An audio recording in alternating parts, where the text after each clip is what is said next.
Аға, Ау, мен қай кезде туылғам?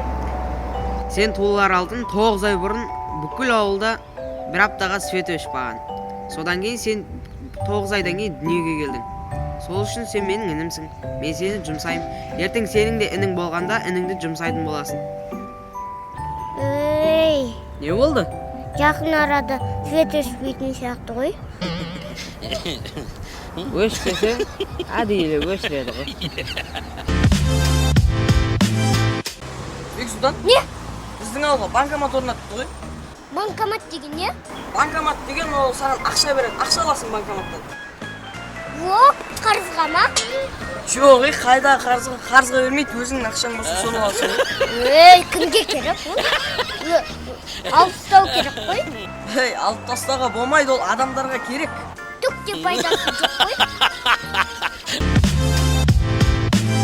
Йоу, сендермен бірге Пеккабой. Каналға түскелуді ұмытпа. Пу!